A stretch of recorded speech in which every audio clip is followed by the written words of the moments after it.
Stop shit talking people. Yay! We're live. We're live. Let's talk shit. Here's the pre-roll to the episode. And that's why we all don't like Andrew. Oh shit. Oh, Swaffy. Oh, Swaffy.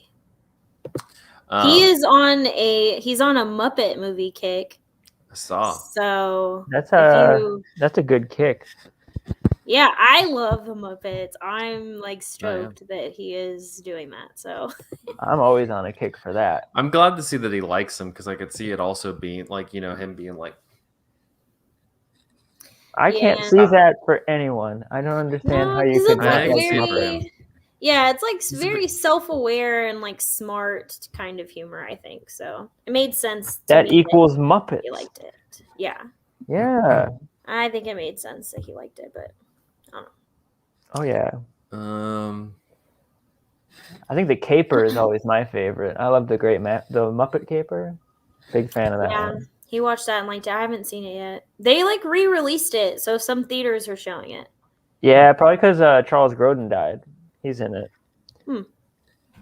That's why I'm watching it. I don't even care about the Muppets. I'm just gonna watch Charles. I mean, he is like one of the best parts of it because he's just like very like serious the whole time, and he's in love with Miss Piggy. He's just like head over heels trying to like steal Miss Piggy from Kermit the whole time. Oh dang! It's incredible. He like sings to her. It'll probably be my favorite movie of all time then. Guaranteed. Seth, did you have anything you want to talk about? I could talk about Victim from 1961. Jessica, do you have anything you want to talk about? I would like to talk about Fire Walk with Me because I watched it for the first time. Oh yeah. And also maybe Over the Garden Wall briefly. Ooh, I'll talk about that with you. Yeah, I liked it a lot. I love that. That show is great. We're dipping into some TV movie territory. Yeah, it's on Letterboxd, so it counts. That's how I measure it. I watched it all. I watched it all in one swoop, so that's I'm gonna count it as a movie. Mm-hmm. I can't imagine watching it like episodically. That would be like, I don't know, it'd be weird. I watched it on Hulu, like still as episodes, but like I went and watched the 9th episode, and then there was one more episode left, and then I went to the theater to go see Fire Walk with Me, and then came back and then watched the 10th episode. That'll work. So, yeah. No, I did like the same thing. I just sat there and watched it all in one sitting. No, it's good. I can talk.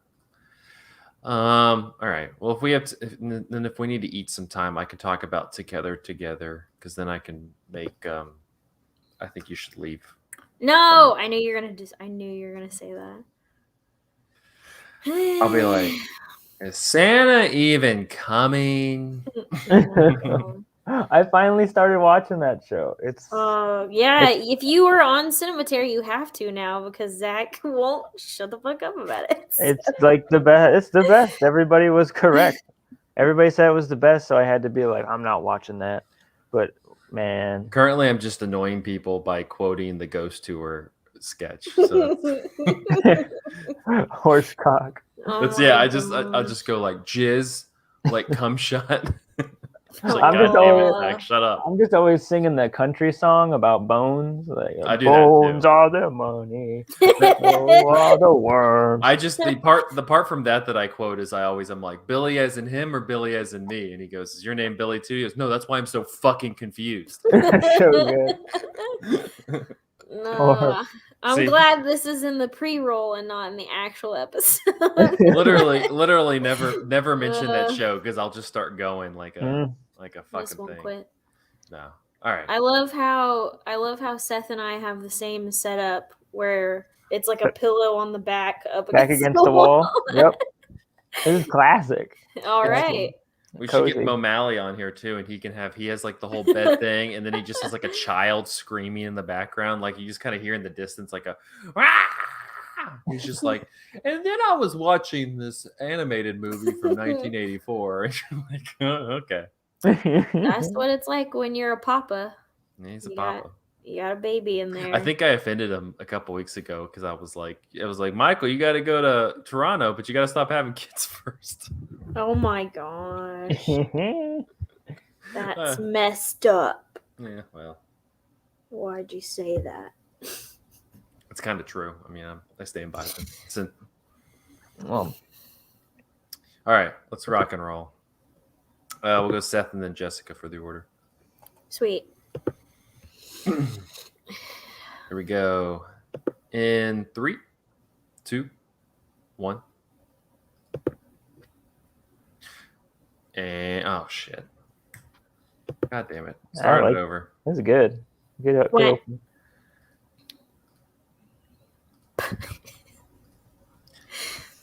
Here we go. In 3, 2, 1. And welcome to episode 365 of Cinematary. I'm your host, Zach Dennis, and I'm here with Seth and Jessica Carr.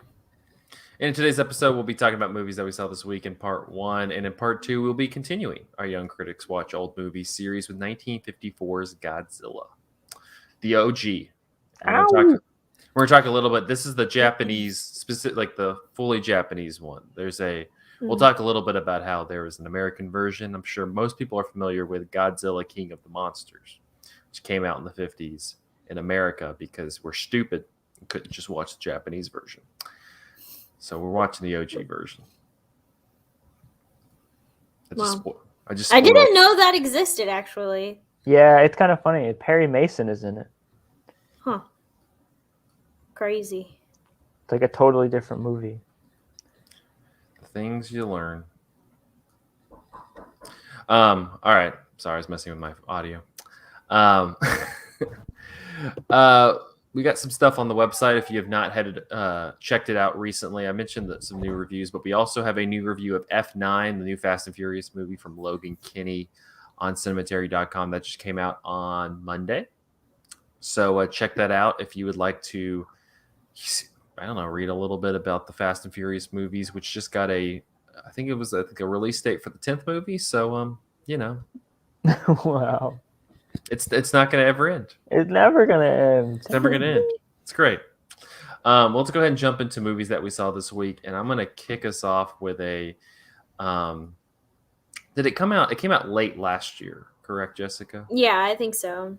Yeah, late last year movie, Shiva Baby, which is the, I think, feature directorial. She's directed other things, but this is the feature directorial debut of Emma Sligman. And really, it's like, do you want to watch a comedy, but it's shot like a horror movie? Yeah. Shiva Baby is the right one for you. The plot is you have this college student played by Rachel Sennott, and she you meet her when she's having sex with her sugar daddy, and she leaves his apartment to go to a Shiva with her family. And when she gets there, she not only sees that her ex-girlfriend, who's played by Molly Gordon, is there, but also the sugar daddy and his wife and child are there. And so the remaining 70 or so minutes of this movie is just like pure awkwardness and anxiety, and because you have just like that whole plot set up, and then you just have like kind of Jewish family dynamics of relatives and family members coming up asking her like what she's doing with her life, and if she's like going to graduate soon, and does she have any job prospects, and like is she seeing anybody, and you just like have that littered in there with her trying to navigate all these other awkwardness between her girlfriend and her sugar daddy. I really liked it. It's on HBO Max at the moment. I like that it's like it's absolutely shot like it was, honestly, they could have marketed this thing like an A24 horror movie because it feels like that. Like you kind of have like this almost Mika Levy type like string score to it, and it has a lot of these like kind of medium shots where like the action's happening in the background, you're listening to like them talk about her as if she's not here. And she has like a lot of these scenes where she's like, and I really related to this because I've done this a lot of like parties and functions where like she'll be listening to them talking about something and it's not even necessarily related to her, but she'll be listening to them talk about something that's like just related to life in general, and she like is like picking up food and just like stacking food, and she's not even eating the food like a lot of the time. There's once and she'll just like take off the food. I really related to that really, like, you know, I was like, I've done that before where I've just like picked up food because I awkwardly did not want to talk to anybody like who was like around the whole food plate situation. But I really like this. I think it was just directed in a way that I think it really captures anxiety in a way, not too far off from something like Uncut Gems, where it, like that one is just like kind of just this intense anxiety kind of thrown at you, and it's really like claustrophobic and just like constant. This one is like that, but it kind of has this claustrophobia of like you're just locked into this small function. You don't really get a sense of like the architecture of this house, but you just know there's a lot of different rooms with a lot of different people in it, and a lot of like setups of like chairs and food and like just things in the way, and you just never feel very comfortable in it. And I think the main actress, Rachel Sennett, she really like captures not only just this kind of like millennial Gen Z college student who's just kind of trying to be like irreverent to, you know, just the need by her family members to like answer these like incessant questions, but also she just understand like the way that she kind of captures the levity of like the anxiety and the the awkwardness of this entire situation. I think she does that so well. Jessica, I know you've seen this as well. What did you make of Shiva Baby? Yeah, it's super good. I was honestly like very surprised whenever I watched it. I saw lots of people logging it on Letterboxd whenever it went to VOD, and I was like, I need to check this out. I love the poster of it. It looks so good. It's very creative. But yeah, I saw that she started out with a short film. I think it's of the same name and with the same actress. It's a similar conceit. Yeah. And so I thought that it was like very cool that she was able to take this concept and make it into a full-length movie, a full-length feature, because you would think, oh, this is the perfect plot for a short specifically.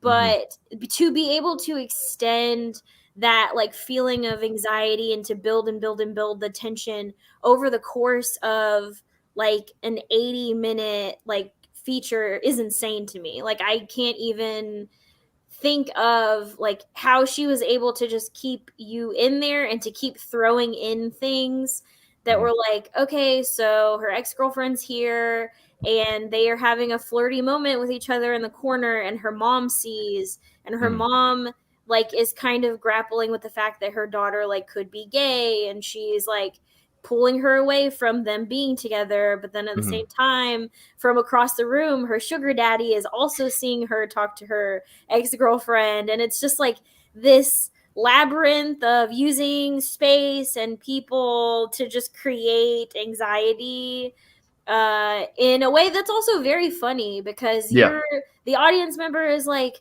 oh shit, how could this get any more tense? And you think that it can't, and then it does, and then the wife walks in with the baby, and you're like, okay, great. And it just like completely escalates. And at the same time, I feel like you have a lot of empathy for the character, even though, you know, technically she made this bed that she now has to sleep in. Like, she lied to her family, she lied to all these people, and she has this kind of like self-destructive personality, but you still feel for her because it's like not a comfortable situation for anybody, and she's like a pretty relatable character. And so it sets it up for it to just be this like beautiful symphony of anxiety and the feeling that you have after you graduate from college, where you're like, I don't know what I'm doing with my life. I don't know what I'm supposed to do. And now I have to appear in front of all these adults and look like I know what I'm talking about. Yeah. No, I think you're right though. Like she does a good job of like building, because it could just kind of end at like you have the sugar daddy there and you have the ex-girlfriend there, and that's awkward enough. But she's able to like kind of keep build like she builds on it, and it feels like natural. Like it keeps escalating. Like at one point, she sends like a promiscuous text to the sugar daddy. Then she's like making out with her ex-girlfriend outside. Like it's just like it just keeps up in the end. You're just like, where? And then like I won't spoil the way it ends, but like the way it ends, you're like you honestly probably could have gone on. Like it's impressive that this is only 80 minutes, because like the way it ends, you probably could have like milked another 15 minutes out of that movie. And it kind of leaves you with just like this not necessarily like you don't really get this sense of relief. You just like almost get like this exhale of just like, oh my god, like it just you just leave with like this, it's not necessarily over, but it's like over for you, like you've got off the exit. Yeah, for sure. But Shiva Baby, it's on HBO, and then it's on any of the on-demand streaming platforms if you like to rent it. So I recommend it. I think even though we used the word anxiety 50 times in that review, and I kind of honestly I was kind of reticent to like watch it, because that's what I was described as, like it's just a very anxious time, and I'm like, well, I mean, I can deal with that on a daily basis. I don't need like to watch a movie to experience that. I thought I was very entertained by it. I thought it was very funny. And like I said, I think the craft of it kind of goes, it's a little underrated, just like how well made the movie is. Because I think you have to put a lot of skill into engaging with the audience on all of these different subject matters, as well as like the way, like I said, the way it's structured, it feels like a horror movie. So like it's not like it's not like a studio comedy where there's like you're gonna have like needle drops for different pop songs. It's like, no, it's like the string music that stresses you out more than the situation. But speaking of awkward, stressful situations, Jessica, you dipped your toe into the Twin Peaks pool recently. Yeah, so here is my backstory about this. So I love David Lynch. Whenever I was like, dipping my toes in cinema, like obviously people bring up David Lynch, and like I love his movies. I try to watch all of them, but there was one like thing that was just like I didn't want to touch, and that was Twin Peaks, like the TV show, because every film dude that I had ever talked to in college was like, Twin Peaks is the best show in the whole world and nothing can compare to it. And I immediately was like, well, I'm not going to watch it. I'm like, David Lynch is a movie guy. He's my movie guy. So I'm not going to watch his TV show. And also, why do people keep talking about this lady with a log? And also, I don't understand what you're talking about, and I don't get it, so I'm just not going to do it. So leave me alone. And so I was like, okay, I'm not going to watch it. Well, and then the return happened, which made it even more obnoxious because people on this podcast wouldn't stop talking about it. And so you know who you are. Yeah. And so it furthered my, I'm not going to do it because you told me to do it, so I'm not going to. And then I had the same experience. Oh man. Yeah. That is exactly me. And then there was a pandemic. There's still a pandemic, but we were quarantined last year. I had a lot of free time on my hands, and I thought, you know what? I'm gonna watch Twin Peaks. You know what? I'm just gonna watch it, and I'm just gonna see what the whole hubbub is about.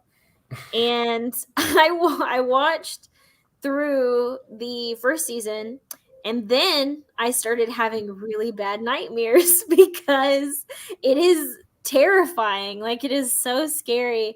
And I started having, I mean, obviously it was also a bad time mentally for everybody, but I started having just like nightmares that people were trying to come through the wall and like strangle me like while I was sleeping. So I had to take a little pause. Are you saying so? Like, did any of those fuckers come out of the wall and like just jizz? Oh my gosh, no. No, I think you should leave references right now. Oh, he did it. He snuck it in. He did. He snuck it in. He snuck it in. We knew that he would.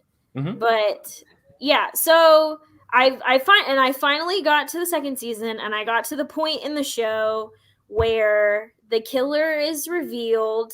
Laura Palmer's killer is revealed, and at that point, everybody was like, okay, you have to watch Twin Peaks Fire Walk with Me. This is the point in the second season where isn't that like set before the show though? Well, it's Laura Palmer's life before she's killed. So it's like her last couple of days alive. Oh, okay. So it matches up with like you find out who you have to know who the killer is before you watch Fire Walk with Me. I got you. So you have to get to that point in the show, according to all these experts that I was listening to. I didn't do that. All these men. I did not do that. Oh no! So did it make sense to you? When did you watch the movie? But that's the thing. I had seen all the David Lynch movies up to that point, and had not seen Twin Peaks. And I was like, people are like, "Well, how did it make sense to you?" And I'm like, "It's making sense, you know." Like, yeah. What are you talking about? I mean, no David Lynch movie really makes a whole bunch of sense. I wouldn't really like in his own way. Yeah, I wouldn't really explain it like that. But then you start having galaxy brain stuff where you're like, oh, and then this blue rose showed up, and it was the ring that like transported them into the red room, and no, for sure. No, there's real stuff, especially with the show. Yeah, I get and it's all just stuff connecting and whatever. But so I finally, and I was very nervous to watch the movie, but Central Cinema in Knoxville was showing it because they had like a employee pick type of thing, and one of their employees was like, "Oh, Fire Walk with Me, it's the best." And I finally watched it, and I watched it in a theater, and I was like very nervous to revisit it because I had taken a pause with it, and it is not a fun time. Like Fire Walk with Me is easily like David Lynch's most disturbing, most horrifying, and painful movie, and it is that way because of the sexual trauma that is portrayed in it, and just how horrendous it is in the murder of Laura Palmer and the way that it happens, and it's just like it's very, very sad to watch, and I don't know, like it's not a good time, not good feelings, but it is so expertly done, like crafted so well, and he puts like so much care into it that it is almost impossible for you not to watch it and think like this is an amazing film. And I know that I was like, oh, I'm not gonna watch Twin Peaks, but like I think that Fire Walk with Me is like better than the show in its entirety. Like I think the movie as like a piece itself is just like it's so good. I don't know. The performances are amazing. The way that everything looks, the different, like there's a scene in the movie where the Laura Palmer gets this painting, and it's just of like floral wallpaper, and then a door that's like just slightly open, and she hangs it up on her wall, and then has these like nightmares, and she wakes up and she looks over at the painting, and then she turns and then it cuts to her in the doorway. So she's inside the painting now, and then she starts to follow, the camera like follows inside the walls of the painting. It's so awesome. And it's like there's an old woman there that's like pointing and telling her where to go, and it's just like the thing to me that makes David Lynch movies so terrifying is that it captures the feeling of what a nightmare is like. So there are things look normal except for one thing, and like a person is talking slower at a slower rate than they normally do, or something is slightly off and it makes you anxious and you don't know why and you can't really put your finger on it, but it is what a nightmare feels like. It's like you don't know the way that things are going, and you're confused and you don't know why, and you kind of just wake up sweating. And that is exactly how his movies make you feel. And oh my gosh, it's like I don't know. So how much Kung Fu Panda did you watch after this movie? I actually went home and watched over the last episode of Over the Garden Wall. You had to purge it out a little bit. Yeah, I was like, let me watch a cartoon about death. That will help me feel better. Cool. Is it a nice melancholic cartoon? Isn't David Bowie in that in Fire Walk with Me? He is. He's in like a scene with Gordon and Cooper. Man. See, that's also like my dreams. Yeah, and he I didn't watch the missing pieces, which is the parts that were cut out of Fire Walk with Me.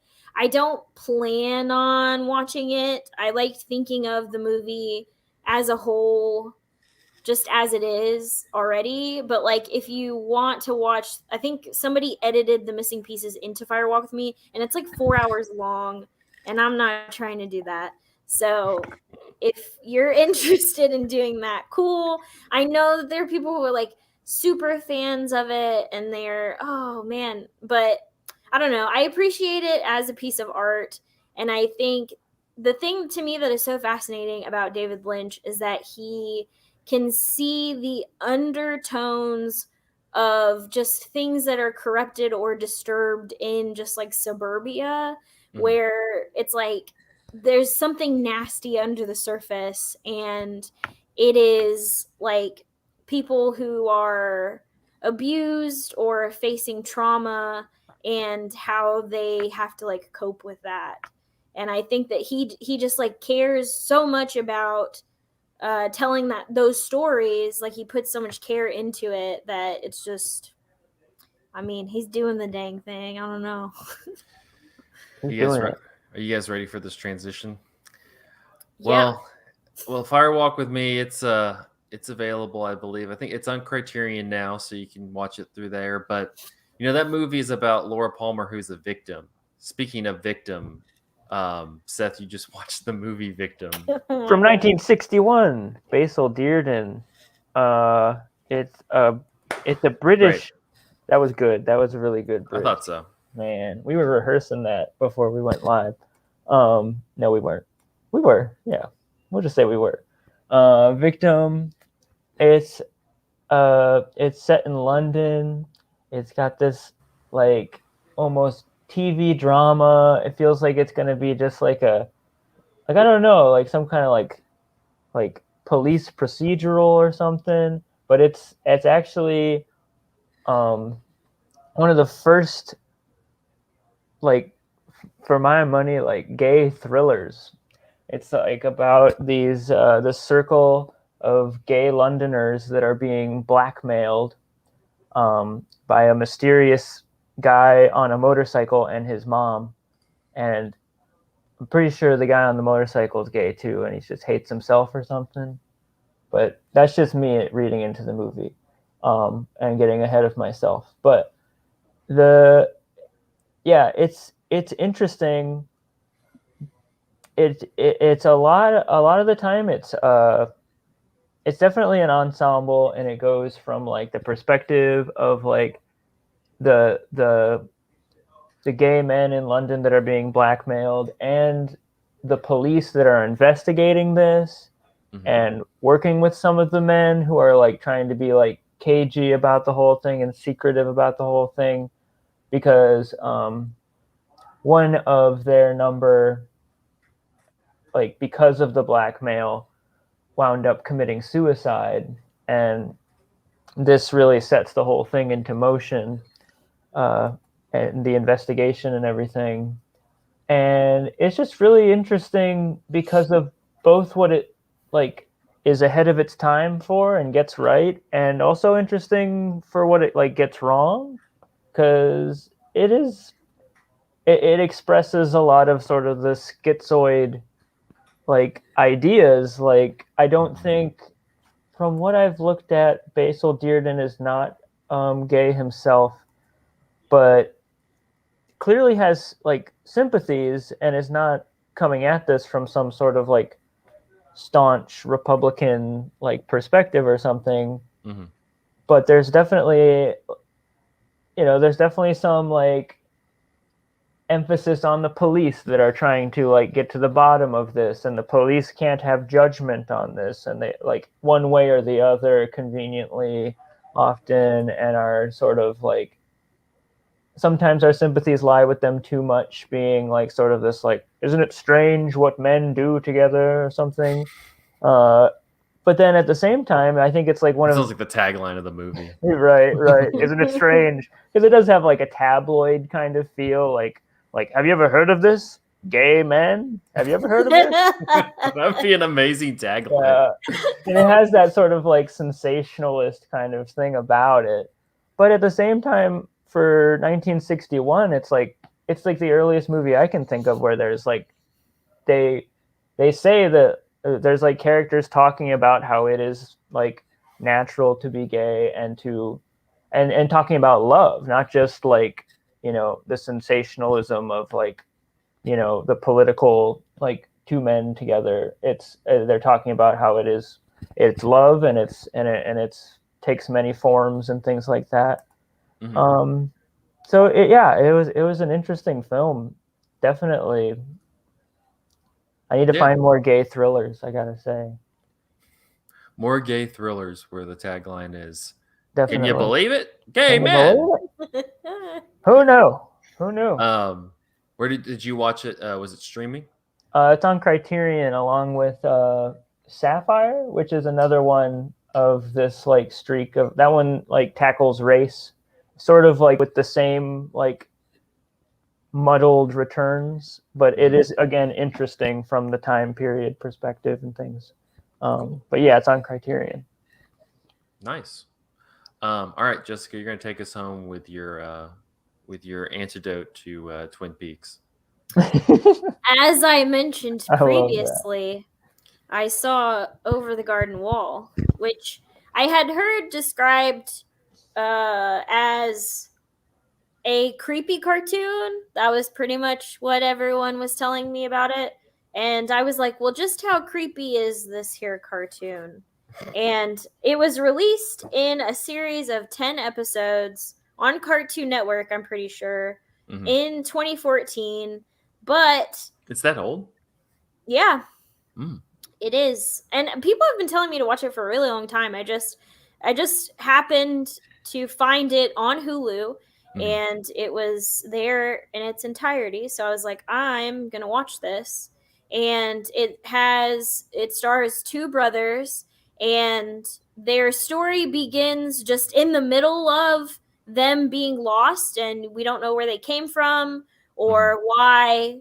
One of them is dressed up as a garden gnome, and the other one has a teapot on his head. And a rock, and he's giving rock facts. Yes, and we don't know, and it's Wirt and Gregory, and Wirt is actually voiced by Elijah Wood, and Elijah Wood did a Hot Ones episode recently, and he talked about how he loved it when people came up to him and talked to him about Over the Garden Wall, because it's one of his favorite projects that he ever did. So that was really neat. Luckily, he's not done anything else, so that's the go-to.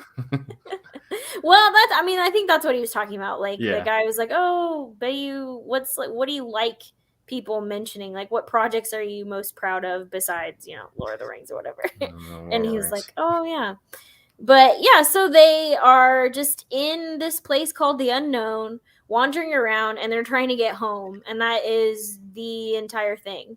Mhm. And so you figure out, you kind of get a little idea of what the heck the unknown is, and if are they going to make it home, and they run into some weird people where you're like, okay, things are like very strange in this place called the Unknown, where there are like animals like dressed as children, and there are like pumpkin head people and all kinds of crazy stuff.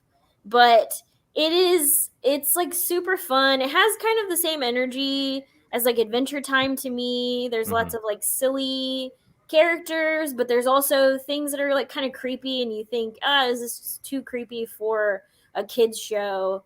And there are definitely parts of it where I would say, yeah, I think you would want an older child to maybe watch this because it's a little spooky. Yeah, but at the same time, it's like like I think one of the biggest charms of it is that it feels like a much more like traditional like folk tale. Like it's like I think that we kind of we get lost in that. Yeah, Brothers Grimm. Yeah, like Brothers Grimm and things like that. The Snow Queen and like those were like super dark, creepy, demented stories at times. Like the actual story of like Little Mermaid and Cinderella and stuff. Like it's not as cookie cutter and like clean as like Disney movies. And so that's the kind of thing that I like about Over the Garden Wall, is that it feels very much like in line with like a more traditional, like genuine folk tale, because it's not only is it creepy and like engaging with like these kind of like darker themes for children, but it's also like engaging with them in a way that's like investigating broader, much more like human themes. Like you mentioned Adventure Time, I think it's very much in line with that, but I also feel a lot of kinship to Kentucky Route Zero, the video game. It's dealing with like a lot of like kind of uncertainties and kind of trying to fill in blanks that you're not really clear of where that came from or why you need to fill in that blank. I think that it kind of engages with that as well. Yeah, I think that's a good point. I didn't actually think about that. But yeah, I like it a lot. The characters have arcs, and by the end of it, you feel like they've grown as people, and it's super sweet. And you have fun little songs like Potatoes and Molasses. Dude, beautiful songs. Great songs and great score. Yeah. And is it how the episodes, are they 20 minutes? Because it's 10 and it's like and it's like 20-minute episodes. Yeah. It's the best thing to watch in fall. It's like just bathed in the aesthetics of fall. Yeah. Harvest time. It's perfect time to watch it. No, I watched this for the first time a couple months ago because it's in that kind of realm of like recent animation. I think that Adventure Time's in there, Steven Universe is in there. Oh shoot, what's the other? Gravity Falls, where it's like it's like I'm very jealous of kids today. They have a lot of good animated shows that they need to watch. And I think that like I'm just kind of echoing what I said before, like Over the Garden Wall really does like engage in like these very traditional folktale tradition, like just like the path that it kind of takes. And I think that some could label that as kind of boring, because I mean it's not reinventing the wheel in any way. Like honestly, it's more of like a slap to most other stories, because it's just kind of following like we mentioned, like Brothers Grimm and other traditional routes. But there's also something very like comforting and nostalgic and just all around like appealing about that. Like it's good to see that, and good to see like a story like investigated in that way, and but also like investigate themes like you're talking about that are not, it doesn't feel dated in that way. Like you really do feel for these characters. Yeah, I honestly had no idea what was going to happen at the end. Like I really didn't know. And it's been a long time since I've watched something animated where that was the case. So yeah, and you mentioned Elijah Wood. He does a really great job like voice acting in this. Melanie Linsky does a very good job as well. You have Christopher Lloyd. No, it's like honestly, if you're a fan of animation, or you're a fan of like folk tales, fantasy, folklore, fantasy, like I would definitely check this out. It's on, like Jessica mentioned, it's on Hulu. I watched it on HBO Max. They have the entire series on that. And then we'll stop there before I like break into Adventure Time talk, because between that and I think you should leave. Like those are just that's what I'm going for. Oh yeah. All right, we're gonna take a quick break, and then we will be back talking 1954's Godzilla after this. We need to get the Godzilla sound effect. I know. You're like, woo! Get some cellos. Woo! Yep. Make them go backwards or whatever. Oh, I have a whole thing about like how they made his roar in the notes. That's right. I'll be right back. That's right. I also, after I say this, I have to go potty. What does this say? 365. Episode 365. Part 1.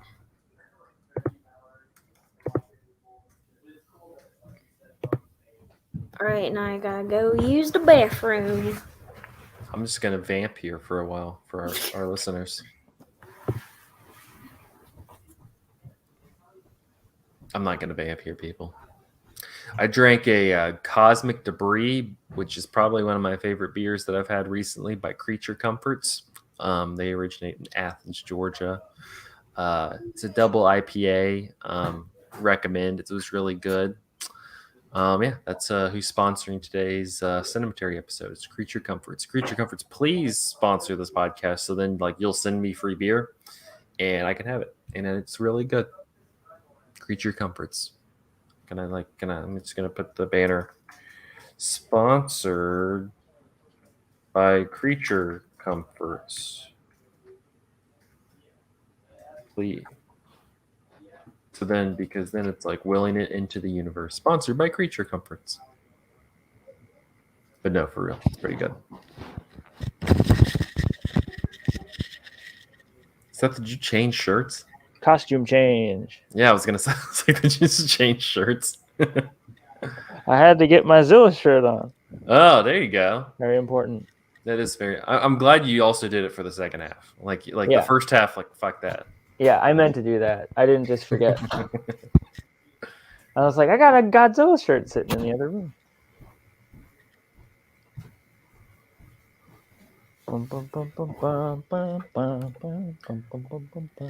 Jessica, we have a costume change. Yep. I used to podcast. I was literally about to say this. I used to podcast in my PJs, but now I can't. Yeah. Because people are watching. Well, this is why we switched the video, so that we could have costume changes like this. Yep. And Seth has his Zilla shirt. Oh, wow. I do. I had to get it. Oh, Kurt. What's up, Kurt? Kurt. He's just making himself at home. Yep, he is. So we have a fourth now. I like that Seth's cat's like has like, it sounds like an accountant. Like his accountant just walked in, like, "Hey, Kurt, what's up?" Hey, Kurt. What up, Kurt? How was Kurt's the day? Kurt's gonna talk to him about his like Roth IRA. Yeah. Oh my gosh, that one! I forget which episode it was that you guys did. I was like watching. Dude, the Japanese guy when he had the cat. No, the other. You told that story on this episode that I'm talking about, but it was another person's cat who was sleeping on the side. That was like he looked after? super. Yeah, he looked very comfortable and was super sweet. That's Beef. Yeah. He was just like passed out, like conked out. It was the most relaxed cat I've ever seen in my life. Yeah. That's Beef. Beef was chill as, chill as could be when last time Master was on. Beef? I have a friend whose cat's name is Meat. No. That's let's have meat and beef meat. Why are people doing this? I feel like he's explained it to me like a zillion times and I still don't get it. I'm gonna get another cat and call it pastrami. Pastrami's cute. That is cute. That's a great name. Yeah. Meat is different. Pastrami is like sweet. Kurt, pastrami. Biting my headphones. Jesus Christ. We got to hear what Kurt has to say. Kurt. Yeah. You're driving us crazy, Kurt. You're driving me crazy. Zilla. What's going on with my lighting? Weird. All right, I'm firing up Audacity. Ready to talk some Zilla? I'm ready to talk some Zilla. Yeah. You ready to pronounce some Japanese names? Maybe.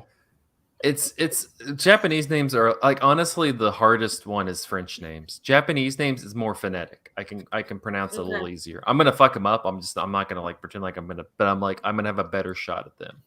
There you go. Then like when we were doing the jour de fete a couple weeks ago, fuck, I was like, shit, I gotta make it. What did you say? Fete? It's just fete. See, exactly. See, I'm still fucking it up. Yeah, I can't do the French. Jour de fete. Jour de fete. See, I don't like to try very hard on the French because if I try, I sound like I'm doing I'm just like, oh la la, like a. I know, yeah, I can't help it. It's impossible. Like it sounds like I'm being offensive. I'm like, no, I'm just trying to pronounce it like in a way, and it just sounds like I'm like oh la la French. It's like où est la piscine? Ah oui oui, croissant. So let me, if you want to be entertained. So when we go to Toronto, after Andrew leaves, I'm gonna go from Toronto to Montreal where they speak French, and it's gonna be just a hive of entertainment because it's gonna be me walking around there and be like, "Bonjour, oui, croissant." Croissant. No, well, they'll probably be nicer than French. Yeah, people, they'll be like, they'll just be like, "He is stupid," and I'll be like, "Yes." I am stupid. Bonjour. Oh, he is very stupid. You say bonjour. You say bonjour. You don't pronounce the whole thing. Bonjour. Have you ever seen a movie by Jacques Tati? Jacques Titties. Jacques Titties. Oh my goodness. Jacques Titty. No. All right, let's record this. It's called Traffic. Second part. Traffic. Playtime. All right, I'm sorry. Boom. Here we go. In 3, 2, 1.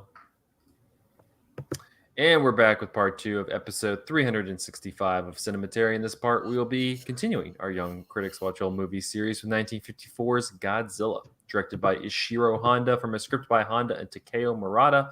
Film stars Akira Takarada, Momoko Kochi, Akihiko Hirata, and Takashi Shimura, who is my favorite. Love me some Takashi Shimura.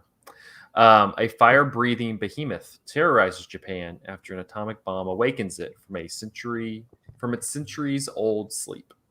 Fire breathing. He doesn't breathe fire. That's it's just that typical story of like there's a behemoth and he has an atomic bomb and it wakes him up and it always happens.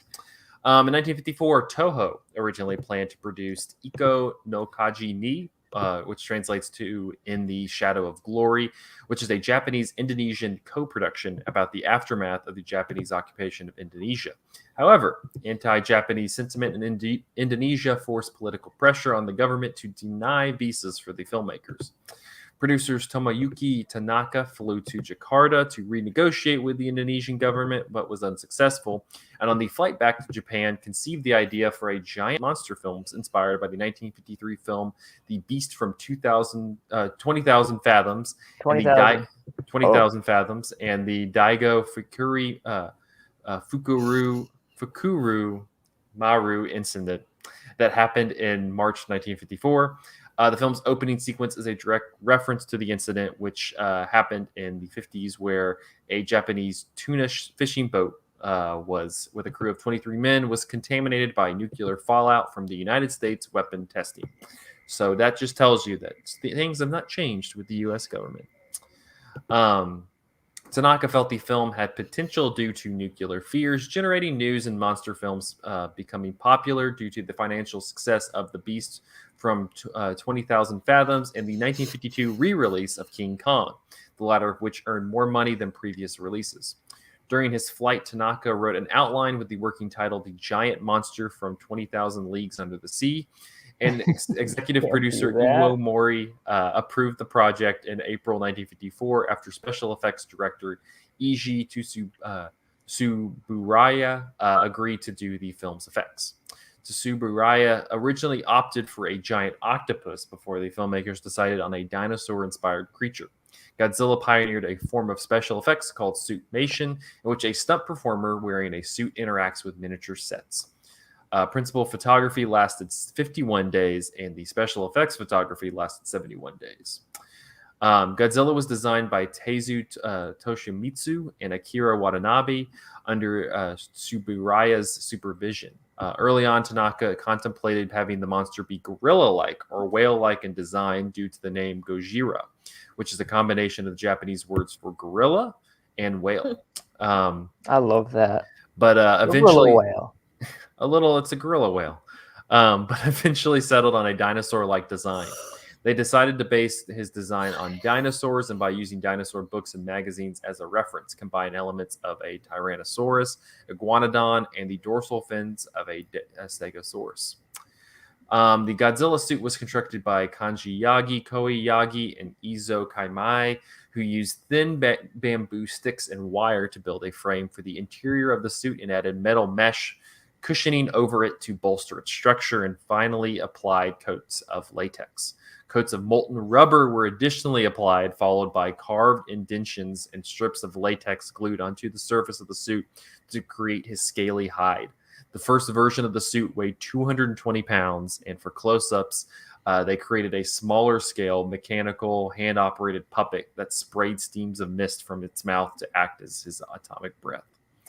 Haru Nakajima and Katsumi Tezuka were chosen to perform in the suit due to their strength and endurance. At the first costume fitting, Nakajima fell down while inside the suit due to the heavy latex and inflexible material used to create it. This first version of the suit was cut in half and used for scenes requiring only partial shots of Godzilla or close-ups, with the lower half fitted with rope suspenders for Nakajima to wear. That probably looked so cool. Right? For full body shots, a second identical suit was created, which was much lighter than the first suit, but Nakajima was still only able to be inside for 3 minutes before passing out. Nakajima lost 20 pounds during the production of the film, and he would go on to portray Godzilla and other monsters until his retirement in 1972. Yeah. Godzilla's name was also a source of consternation for the filmmakers. Because the monster had no name, the first draft of the film was not called Gojira, but rather titled G, also known as Development Plan G. The G of the title stood for giant, however. Nakajima confirmed that Toho held a contest to name the monster. The monster was eventually named Gojira, but it ended up being Gojira. His roar. So the recording artist initially used multiple roars from various large animals. These recordings ended up sounding like their animal counterparts and went unused. So the film's composer Akira Ufukubi decided to create the roar with instruments. He rubbed a leather glove through a loosened lower strings of a contrabass bass and altered the pitch and speed of the recording until the final roar was conceived. I do that all the time. It happens. I mean, that's a natural path to take when it comes to making a roar. Following the film's success in Japan, Toho sold the American rights to Joseph E. Levin for $25,000. A heavily altered version of the film was released in the United States and worldwide as Godzilla King of the Monsters on April 27, 1956. This version trimmed the original down to 80 minutes and featured new footage with Canadian actor Raymond Burr interacting with body doubles mixed with Honda's footage to make it seem like it was part of the original Japanese production. Many of the film's political themes were trimmed or removed completely. It was also this version of the original Godzilla film that introduced audiences worldwide to the character and the franchise, and the only version that critics and scholars had access to until 2004, when the 1954 film was released in select theaters in North America. That's so insane. Oh, that's so painful to hear. I know. Right? 2004. It was like 2004. Not that long ago. The American one is not very good. Yeah. At the time of the film's release, Japanese reviews were mixed. Japanese critics accused the film of exploiting the widespread devastation that the country had suffered in World War II, as well as the incident that occurred a few months before filming began, the incident with the tuna fishing boat. Ishiro Honda lamented years later in the Tokyo Journal, quote, "They called it grotesque junk and said it looked like something you'd spit up. I felt sorry for my crew because they had worked so hard. At the time, they wrote things like, 'This movie is absurd because such giant monsters do not exist.'" Wow. I wish I could get that high. Wow. It must have been high. Are they kidding? It's so good. So let's talk a little bit about Godzilla. And since you have the t-shirt, Seth, we're going to start it with you. Yeah, costume change. Hey! I definitely planned that. I planned that out. So how many times have you seen this original Godzilla? Oh, I have no idea. I have been a big Godzilla fan my whole life. Been pretty obsessed. I write reviews for anything Godzilla related for the Geekiary site, actually. Oh, wow. Which is pretty fun that I've grown up to be one website's Godzilla expert. Oh yeah. What sparked that? What's the Godzilla passion? Where's that come from? It's just the best thing. It's great.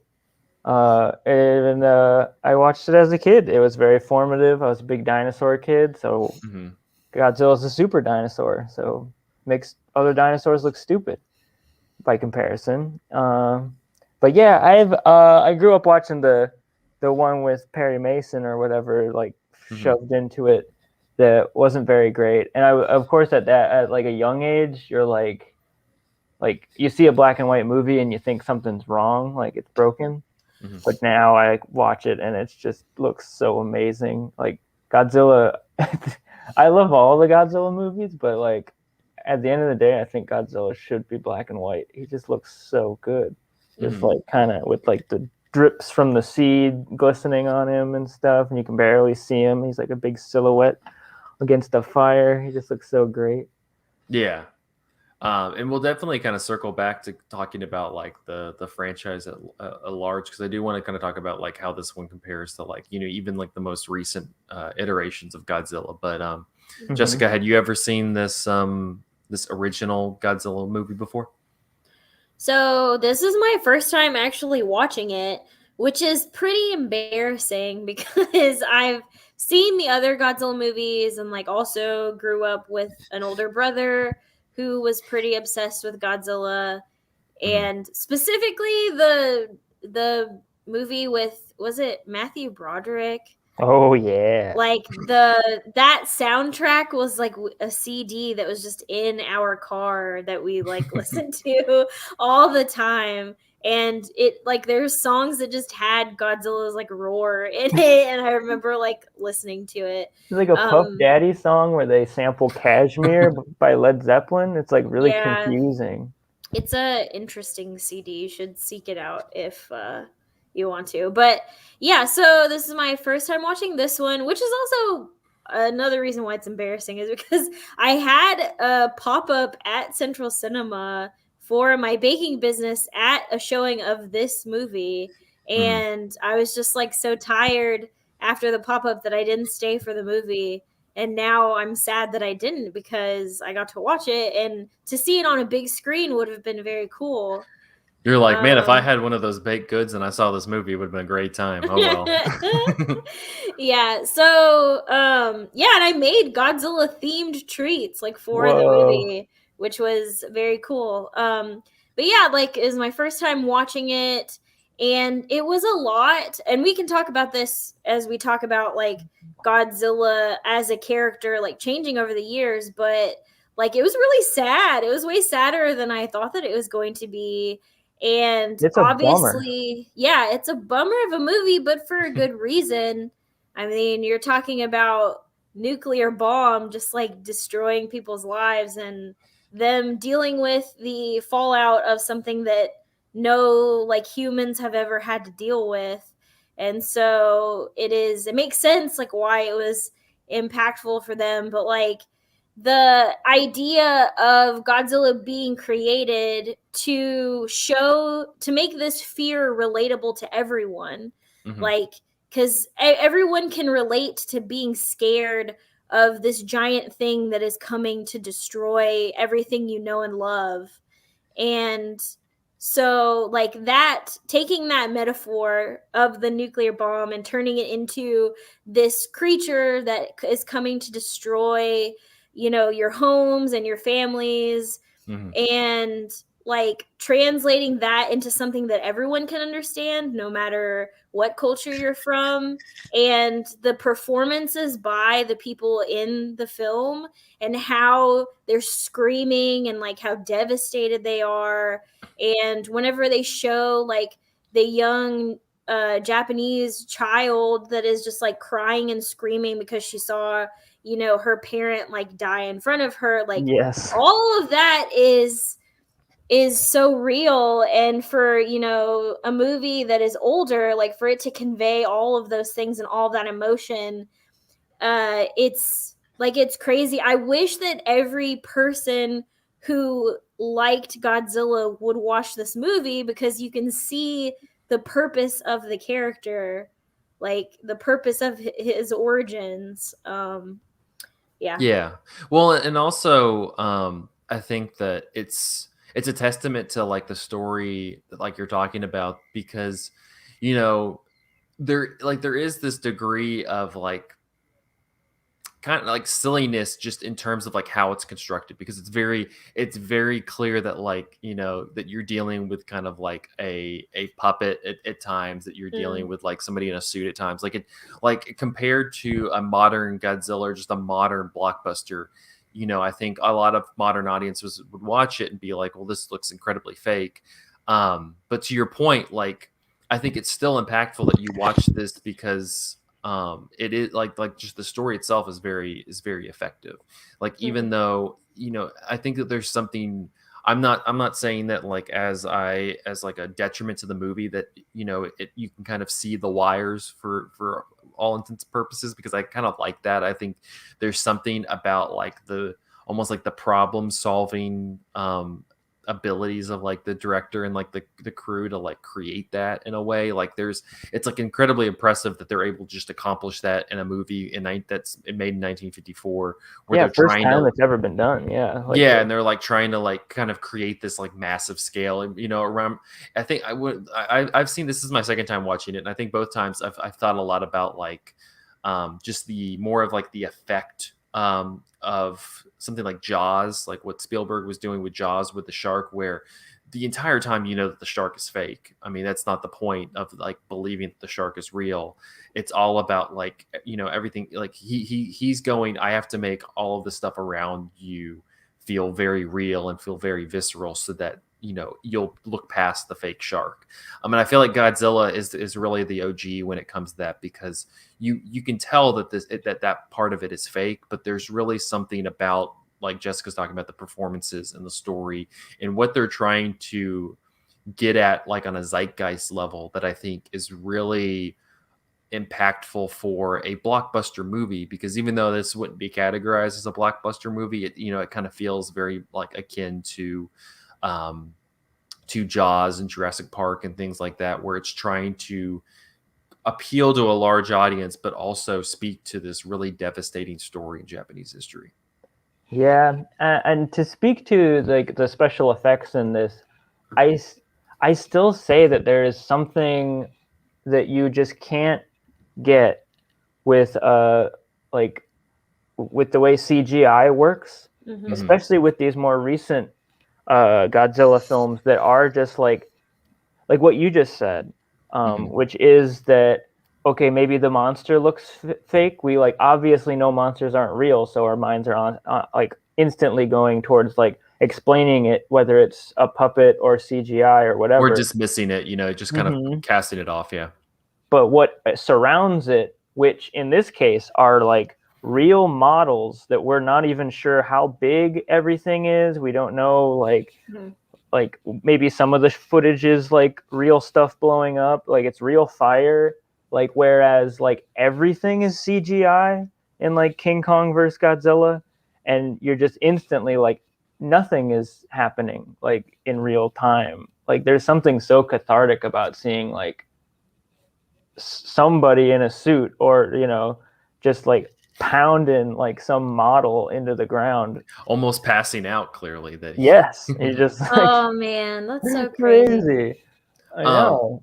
And it's it's also a testament to this that it's able to grapple with a lot of these like heavy things, because it's very clear what this is like engaging with. And I mean it's kind of crazy that this comes out in 1954 and they're able to kind of it's not totally shocking like reading like how Japanese critics responded to it. Like of course they're not going to be like, yeah, let's watch this movie that's reckoning with a very visceral history that's not even really history. It was like less than a decade ago. Oh my god. Yeah. Yeah, so soon. I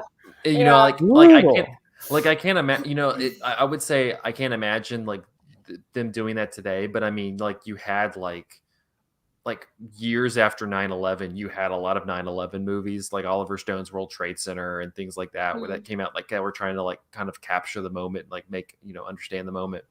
But I think the difference between like those and that is, in this one, is that like I think again to the point about it being like this monster movie, it being like it like there was something about like United 93 and World Trade Center and movies like that were like so serious. Like we have to reckon with this moment and do it in the most serious way.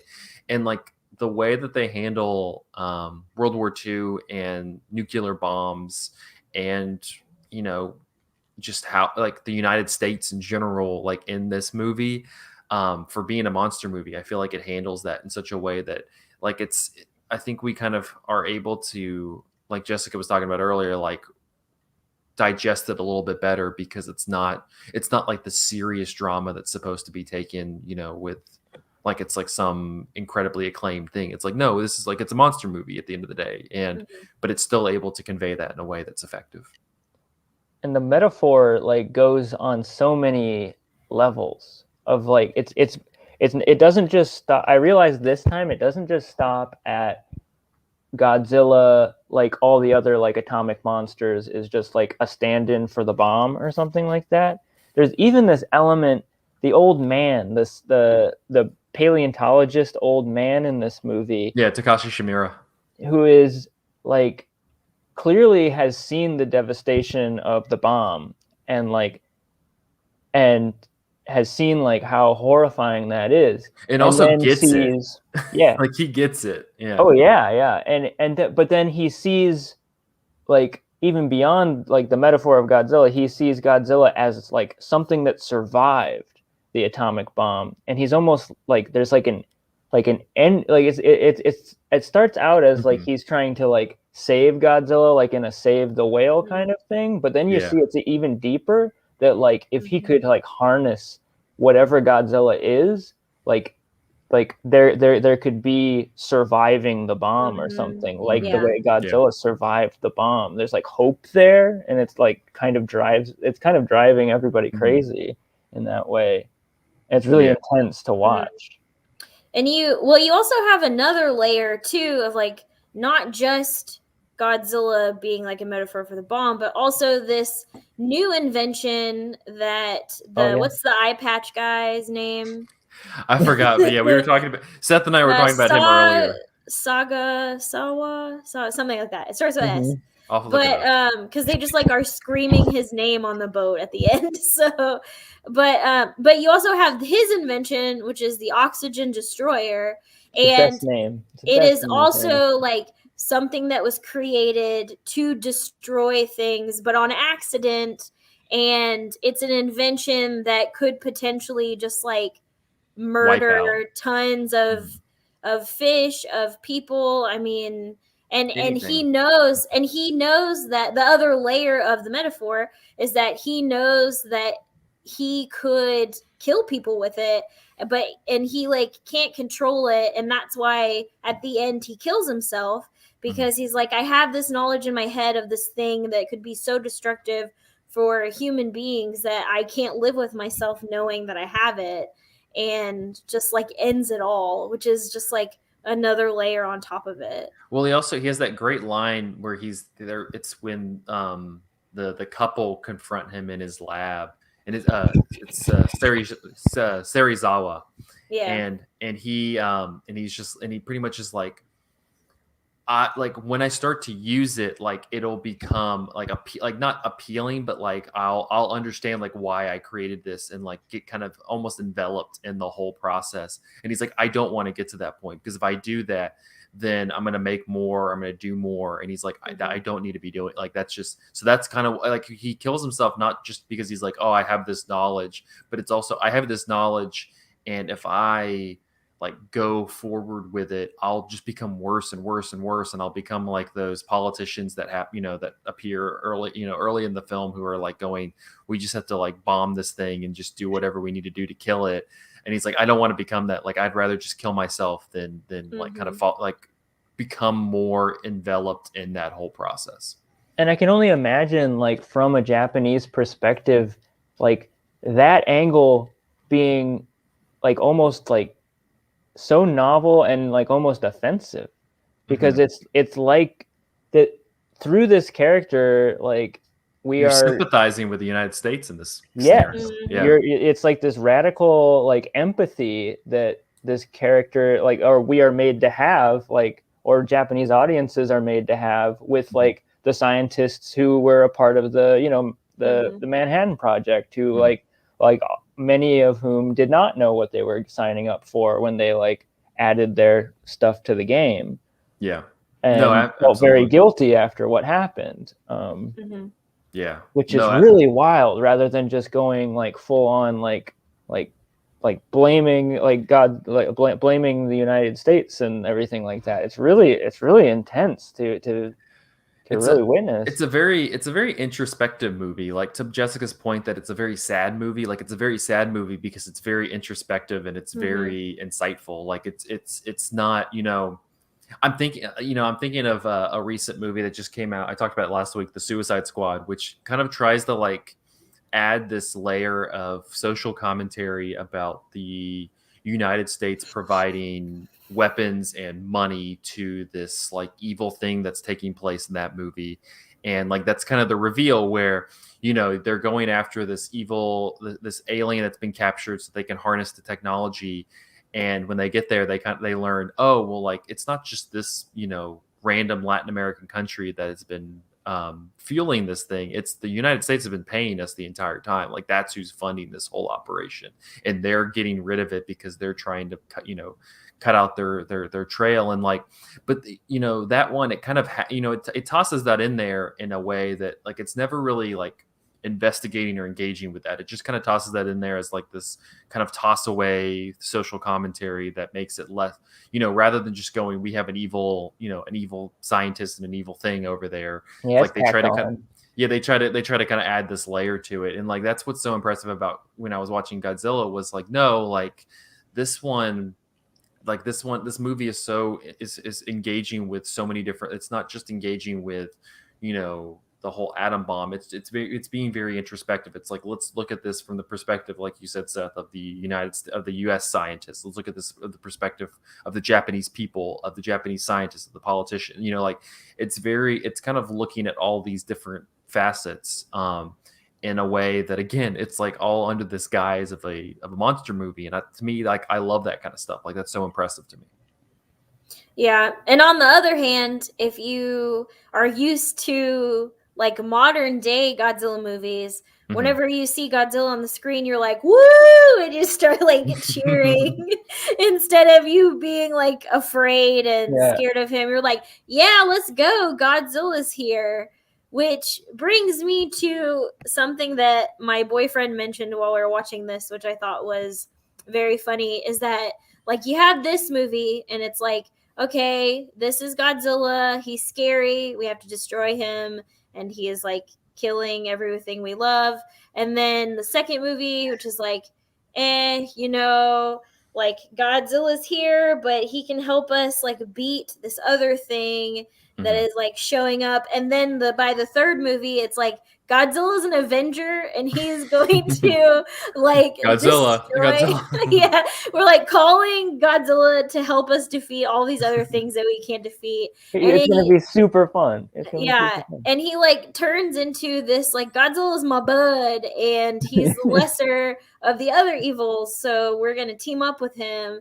And even to the point of having like snap zooms on his face and him being like, all right, let's get down to business. So it's very weird to think about, to me, like how he's turned into this iconic monster friend that the United States uses to help them beat other monsters. Yeah, he sold out. Definitely. I just imagining like Godzilla doing like the Chris Hemsworth like workout. He's just like, you know, snapping Instagram photos. You're like, yeah, working out for the next one. Like that's Godzilla now. Yeah, pretty much. Yeah, that's over the hill. Seth, for you, how do you? I mean, I'm sure that as a fan of Godzilla, you probably enjoy a lot of the ones along the way, from like this one to the Godzilla versus Kong movie that came out this year. But I mean, what do you make of like the progression of Godzilla as this character?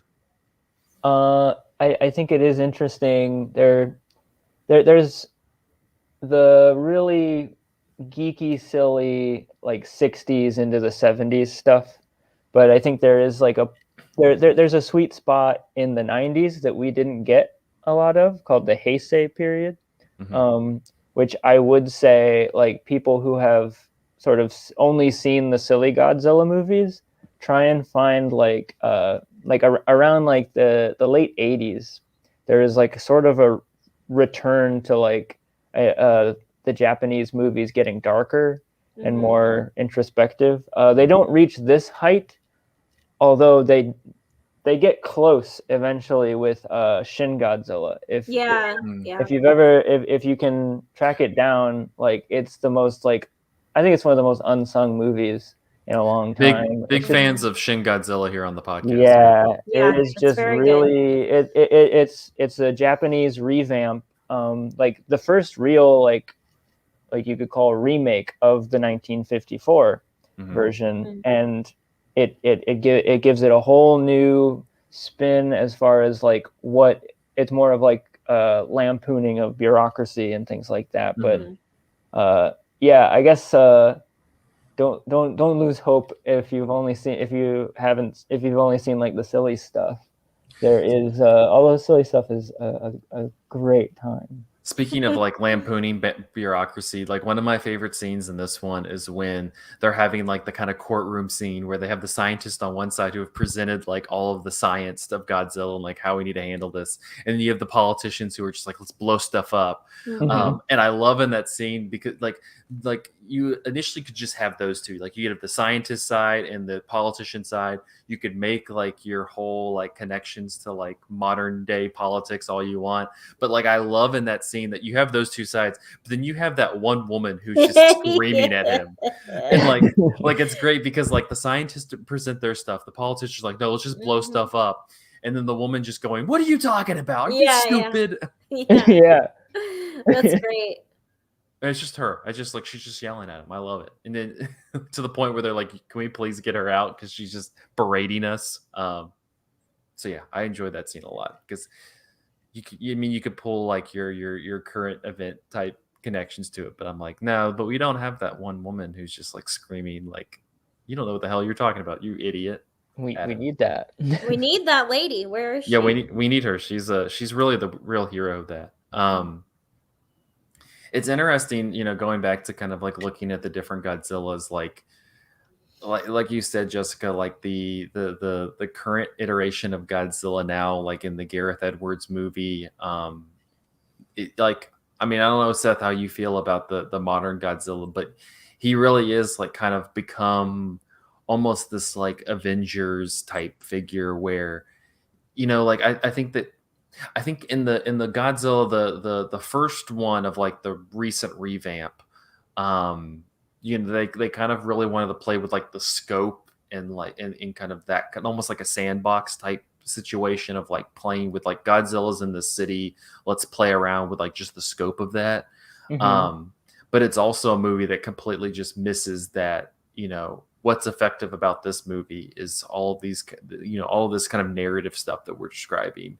And it's all about, people jumping out of planes and things like that. Yeah, it's an action movie. It's a shame. And a lot of it is just so, I mean, I thought I had a good time with Godzilla vs. Kong, but it was just so cartoonish and like, which it was fine, but it's a shame they can't do more with the character as far as like, because there's real, and they did it in 1954, and like there's real dread. He has these horrifying weird eyes, and he is just like he feels huge, and it's like like even like now watching it, you can like in one frame laugh at like the puppet or something, but the next frame they are like reinforcing it with a woman holding her child saying, "We're about to join daddy."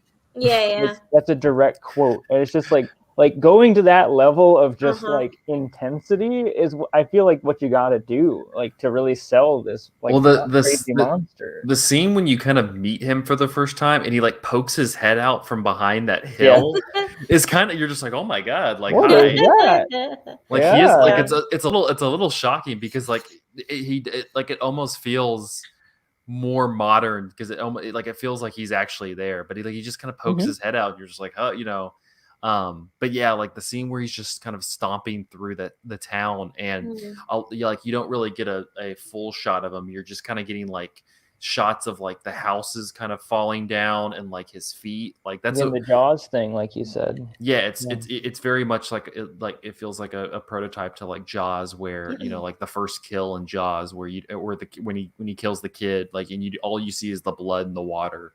Like all you see is the houses falling down and you see the people screaming and you see like the rain. And it is very frightening. Like I think that they handle it really well. Oh yeah. And then there's like montages of like, I still just can't get over like that Hiroshima was like so recent in like before this movie, that there are montages that just look like footage from like the aftermath. There's like just like long-winded montages of like TV footage that we're watching, and it's like with like children's choirs like singing this like full song, like mourning the dead. Like there's just no like, oh my gosh, like again, really wrecking the party with this one. It's really intense. Yeah, there are so many things in this movie too that are just they feel very technically advanced for a 1954 movie. Like whenever they shoot the scene underwater, whenever they're in the suits, and that's a whole thing underwater. Like that's true. It looks so good, and I was like, there's no way. Like when we get to the water part, I was like, there's no way we're going to be able to see what they're doing underwater. And then the camera goes underwater and you're like, okay, well, let's do this. And the Godzilla puppet is also underwater in that part too, which is crazy to even, I don't know how they did that. Like had a big tank of water that they put the puppet guy in, like I don't know. I have no idea. That's why I said like earlier, like there's, you can see the strings, but there's something so creative about this movie that I just like it reminds me, that's why I say like it reminds me of Jaws. Like it's another movie that you can see the strings, but there's something so creative and so like you can tell that they were like, well, how can we show this in the most effective way as we can? Like, and they did it. It looks magical. I think it is. I really compare this one to Star Wars in the way that like the original, like the original. In that there's no planning this in a way. They definitely like did the good work, like and just as like George Lucas like like brought his A game and what he could, but like I can imagine it is like it's first very and reactive. foremost a movie that like comes together like with all the elements in the end, with like the soundtrack is a big part of this. Like I'm sure like you could laugh while you're on set. Again, similar to Star Wars, that like this is like, what is this? Like, what is this? And then once you actually like see it, there's something like just a magical combination that happened here, I think. Yeah, it's you know, it feels like a movie. Like it feels like something that like, you know, you could only experience in this way. And like I agree, like it feels very, it's like they're reacting to stuff. Like I'm sure they've storyboarded and they've like worked it out, but it's a lot of like we have to like react to whatever we have the means to do. We don't like, you know, like so there was that, not to go on a long tangent, but there was that whole thing about how they had the green screen behind, they were at like a bar in Black Widow, and they like, instead of like going to a bar and shooting the screen or shooting the scene, they had like a green screen behind it and just like, you know, just shot it in a studio. Oh, that's some George Lucas. And people were like kind of going on about, and like, you know, I don't know, to me, I kind of get that, like you kind of need like the uncertainty of like that's what's great about you know, about movies, is that it's like you kind of toss the elements in there and you're like, we're just going to see if we like, it's not going to be 100% perfect. It's not going to be exactly as you envision. There's going to be like this imperfection to it. And I feel like this movie's a lot of that. It's a lot of imperfection, and it's a lot of like, this is like what we can accomplish. It may not look 100%, but this is what we can accomplish, and it will be effective for the narrative. Like it's going to fit the narrative. And I think that feels very pure and genuine to me. Yeah, and there are also just like some cinematic techniques in here in the way that the story is told that is crazy. Like whenever you first see, I don't remember what the girl's name is. It Amiko? Yeah, I think Amiko. Whenever she goes to the eye patch guy's lab, I'm glad you and brought this up. he is showing her the experiment, and we don't see, like, he drops something in the tank. We don't see what happens to the fish inside, and it's just like zoom in on her face. She's horrified, and then we leave, and I was sitting there screaming, what happened? What happened? What happened? And my boyfriend was like, just watch the movie. And I was like, I want to know what happened to those fish inside. And then, you know, we go towards the end of the movie, and then she's like, okay, I have something to tell you, to the other guy. And then zoom in on her face, and then fade out into a flashback of what happens in the fish tank. And he like puts the oxygen destroyer in the tank, and boom, fish bones just show up. Yeah. And you're like, this is movie magic, baby. Like, this is, you're so excited because you're like, yes, I'm finding out now. It's that would be a risky, I feel like that would be viewed as a risky narrative move, like now in a script. Like people would be like, oh no, we might lose, like they'll be like wondering what happened for all of 20 minutes, you know. We would have to like stop it there and then have a whole origin series on Disney Plus to explain like what actually like led to that moment. Like 10 episodes, we involved Owen Wilson, and then we could explain that scene. No, it's so cool. It's such a good move. No one really, like, it's like above and beyond, kind of like no one was asking, everybody was just asking for the monster, you know. It's cool. That's just one example. I also really love, you can tell they really got like one of what I assume is an influence on this is War of the Worlds or something. Sure. Like, I just imagine like that was an influence because of how it's set up. It's not, which a lot of the movies that this inspired did not follow the same setup, which is a complicated like ensemble. It's like about an event happening. There are like those central like 4 or 5 characters, but we go long stretches without seeing them. And it is about like accurately, like sometimes like in kind of like a slow burn kind of way, just like showing like people on phones and people like this is how it would happen. Like if there was a monster, like there's technically like a romance involved in it. Like you're not super. I at least I was just kind of like whatever. That was hilarious because like the one guy is like they're showing all this like how they're evacuating Tokyo and stuff, and then they cut to him like looking out at the city, and then he turns to Amiko and he's like, I think I'm going to ask your dad for consent to marry you. And you're like, and I think I was sitting in here going, you know, like stuff's going on right now. Yeah. Like read the room. Talk about this later. Like, yeah, and then he has the goal to tell like the dad, oh, we need to kill Godzilla, and the dad's like, I've been talking about how I don't want to kill Godzilla. The dad's like, what this the fuck? whole time. I was sitting in my room with the lights off because I didn't want to kill Godzilla. Like, I was sitting in my room with the lights off because I love Godzilla so much that I couldn't even imagine. And now you walk into my home. You walk into my home and you talk about wanting to kill Godzilla. Get out of my house. Exactly. I bet you want to marry my daughter too.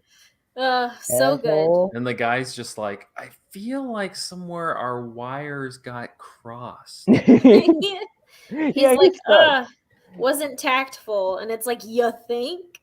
Yeah, even at the end, he's trying to like tag himself on. Like the guy with the eye patch is going down. He's like going to sacrifice himself with the oxygen destroyer. And then like the handsome guy has to like, no, I'm an experienced diver. I have to go down there with you just to go down there and then come back and let you die and do the rest, you know. Well, he is very handsome. That's for sure. He is handsome. He is. I would say they both are. Really good. He does. He's an idiot. I don't know. Eye patch is fine. He's got like a Japanese James Dean thing happening. He's fine. Well, if you have not seen the 1954 Godzilla yet, it's on Criterion Channel, but it's also available on HBO Max. And so I would recommend going and watching this and skipping the stupid bastardized American version. Just watch the OG one.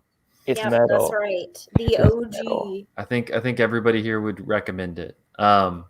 All right, well, that will wrap up this episode of Cinematary. You can find us on Facebook at facebook.com/Cinematary, on Twitter and Instagram at handle @Cinematary, and on Letterboxd at letterboxd.com/Cinematary, where we post all the movies we talked about in this episode.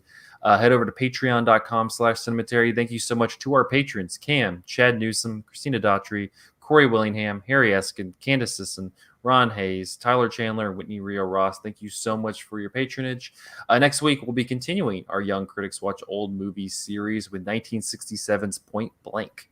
So we kind of dive into the 60s. Exciting time. Till then, thank you guys for listening. We'll see you next week. Bye.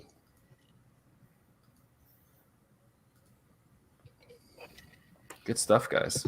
Gourdzilla. Gorshzilla. Episode 365, Part 2.